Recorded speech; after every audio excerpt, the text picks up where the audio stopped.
एक छोटे से गांव में राजू नाम का एक गरीब लड़का रहता था। उसका परिवार एक छोटी झोपड़ी में रहता था। राजू के सपने बड़े थे, लेकिन उसकी जिंदगी मुश्किलों से भरी हुई थी। उसके पिता मजदूरी करते थे और उसकी माँ घर चलाने के लिए संघर्ष करती थी। फिर भी राजू के मन में आशा की किरण थी। एक दिन जंगल में घूमते हुए राजू ने एक अजीब से नीले रोबोट जैसे प्राणी को एक चट्टान पर बैठे देखा। वह डोरेमोन था। राजू ने डरते हुए उससे पूछा, आप कौन हैं? मैं डोरेमोन हूँ, उसने मुस्कुराते हुए कहा। मैं भविष्य से आता हूँ और जरूरतमंदों की मदद करता हूँ। लगता है तुम्हें मेरी मदद चाहिए।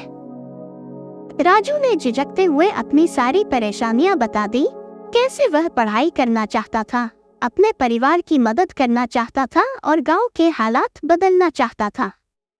डोरेमोन ने ध्यान से सुना और अपनी जेब से एक गैजेट निकाला, जिसका नाम था ड्रीम रियलाइजर मशीन। यह तुम्हारे सपनों को साकार करेगा, लेकिन इसके लिए तुम्हें मेहनत करनी होगी, डोरेमोन ने समझाया। राजू ने उत्साह से गैजेट का इस्तेमाल किया। उसने गांव में शिक्षा और मेहनत के बीज बोए। गैजेट की मदद से किताबें, खेती के औजार और एक छोटा स्कूल बनाया गया। गांव के लोग राजू के प्रयासों से प्रेरित होकर साथ देने लगे। धीरे धीरे गांव में खुशहाली लौट आई। फसलें लहराने लगी, बच्चे पढ़ने लगे और हर चेहरे पर मुस्कान थी। जब डोरेमोन ने गांव को खुशहाल देखा तो जाने का वक्त आ गया। धन्यवाद डोरेमोन, राजू ने भावुक होकर कहा।